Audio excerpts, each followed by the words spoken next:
अस्सलाम वालेकुम my dear viewers. आज मैं बनाऊंगी सब्ज़ी, और सब्ज़ी भी इतनी यमी है कि मैं आपको बता नहीं सकती। इसके अंदर ऐड करूंगी मैं अचार, और बनेगी ये आलू बैंगन की सब्ज़ी। तो इंग्रेडिएंट्स आप देख सकते हैं कि इसके अंदर हमें क्या क्या चाहिए। Vegetables, tomatoes, onions, potatoes and brinjals, बैंगन। उन्हें हमने धो लेना है और हमने उनको काट लेना है। काट के जब आप रख देते हैं सारी चीज़ों को, तो आपके लिए आसानी हो जाती है। सारी सब्जियों को आपने पील ऑफ किया और फिर आपने उनको कटिंग बोर्ड पे काट लेना है। जैसे भी आप कटिंग बोर्ड यूज़ नहीं करते तो आप उसको जैसे आप काटते हैं वैसे आपने काट के और सारी सब्जियों को रेडी कर लेना है। अब 2 ऑनियन है, एक थोड़ा सा दरमियाना मीडियम है और एक छोटा है। इनको कट कर लेना है।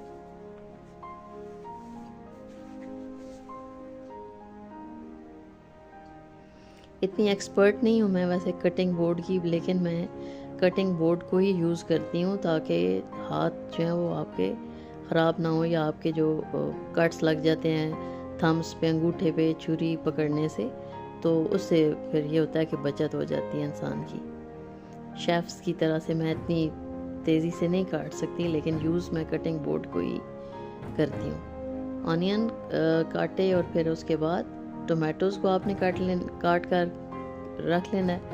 और मीन ऑयल जबकि आप काट रहे हैं सब्ज़ी बाकी, तो आपने ऑनियंस जो हैं उनको फ्राई करने के लिए रख लेना है, और फिर आपने बाकी सब्ज़ी को काट लेना है। टोमेटोज़ को काट रही हूँ मैं। ऑनियन के अंदर मैंने अबाउट 5 टेबलस्पून ऑयल डाला और उनको मैंने फ्राई करने के लिए रख लिया। अब जबकि मैं ये कुकिंग कर रही थी, सब्ज़ी बना रही थी, तो मैंने ओवन में बेक करने के लिए केक को भी रखा हुआ है। वो जब रेडी हो जाता है तो मैं आपको दिखाऊंगी। टी केक मैं बना रही थी, उसकी रेसिपी भी मैं किसी दिन आपके साथ शेयर करूँगी। अब टमाटोज़ को मैंने काटा, उसके बाद आलू काट रही हूँ। सारी वेजिटेबल्स को काट लिया। अभी आप देखें कि इसके अंदर मसाले कौन से जाएंगे। साल्ट है, ये आप अपने टेस्ट के मुताबिक ऐड कर सकते हैं। ये वैसे 1.5 टीस्पून है। और चिली फ्लेक्स हैं, रेड चिलीज़ हैं, और वो हल्दी है, और थोड़ी सी काली मिर्चें हैं, और साथ ही उसके कुछ अचार है। अचार मेरे पास पड़ा हुआ था, इसके अंदर ऐड करूँगी तो उसका टेस्ट बहुत इन्हेंस हो जाएगा सब्ज़ी का ना, खाने में भी अच्छी लगेगी। तो वो था मेरे पास लहसुन का अचार। ये देखें, टी केक था, ये रेडी हो गया। कुछ देर के बाद फिर मैं इसको इसमें से निकालूंगी। तो अब ये ऑनियन के बाद मैंने टमाटोज़ इसके अंदर ऐड किए, उनको थोड़ा सा फ्राई किया, और फिर मैंने आलू डाल दिए, क्योंकि आलू जो हैं वो मेरा ख्याल है बैंगन से थोड़ा सा देर से गलते हैं। तो उनको मैंने पहले डाल के और थोड़ा सा फ्राई कर लिया। अभी मैंने मसाले इसके अंदर ऐड नहीं किए। थोड़े से आलू जब फ्राई हो जाएंगे, उसके बाद फिर नेक्स्ट स्टेप होगा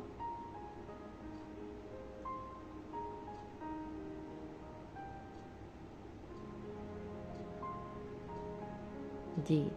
तो अब इसके अंदर मसाले ऐड कर रही हूँ मैं। आप अपनी चॉइस के मुताबिक कम या ज़्यादा कर सकते हैं, ठीक है। अचार को भी ऐड नहीं करना। अब मसाले डाल के अगेन थोड़ा सा फ्राई करूँगी मैं।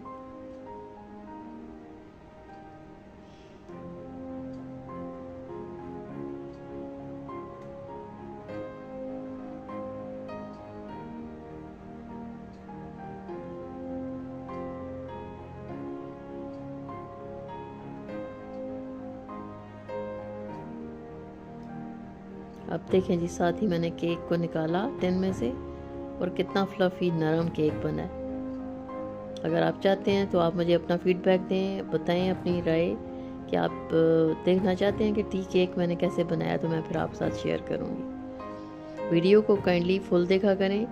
Video banana is not a easy job. यकीन करें, इस कदर गर्मी थी किचन में, लेकिन वीडियो मैंने बनानी थी क्योंकि मेरे एक सब्सक्राइबर ने कहा था जी कि आप अपनी डेली यूज़ वाली जो चीज़ें हैं वो भी आप शेयर किया करें।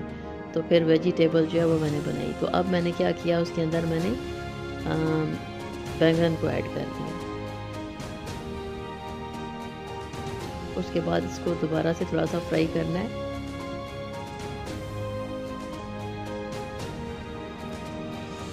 और आपने उसको ढक के रख देना है। कुछ देर ढकने के बाद फिर आपने उसको चेक कर लेना है। उसके अंदर ग्रीन चिलीज़ को ऐड किया मैंने, और फिर अगेन मैंने थोड़ा सा उसको फ्राई किया। अगर आपको मेरी रेसिपी पसंद आ रही है तो आप उसको लाइक कर दें, शेयर कर लें। चैनल पे नए हैं तो सब्सक्राइब कर लें, और अपना फीडबैक देना ना भूलें प्लीज़। अपने कोई भी कमेंट आपने करना है, मुझे बताना है कि आपको कैसी लगी, अच्छी लगी, नहीं लगी। मज़ीद सब्ज़ी आपके साथ शेयर करूं रेसिपीज़ या ना करूं। वैसे मेरी तो ये है कि रूटीन में कि मैं दिन को रात को खाना ही नहीं खाती। तो सुबह मैं बस ब्रेकफास्ट में ये होता है कि कोई ना कोई मतलब एग वगैरह ले लेती हूँ, और खाना मैं कम ही खाती हूँ, लेकिन बनाती ज़रूर हूँ। तो आपको अगर मज़ीद चाहिए रेसिपीज़ तो मैं आपके साथ शेयर करूँगी सब्ज़ी। और नेक्स्ट मेरे ज़हन में ये आ रहा था कि मैं ब्रिंजल ही की, बैंगन ही की एक और सब्ज़ी आपके साथ शेयर करूँगी। ठीक है जी। अब उसको दोबारा से मैंने ढक दिया, और जब ऑनियन, वो पोटैटोज़ और ब्रिंजल्स जो हैं वो अच्छी तरह से गल गए, और उसके अंदर अचार को मैंने डाला और वो उसको रेडी कर लिया। अब उसको आपने डिश आउट करना है और सर्व करना है। Thank you so much for watching.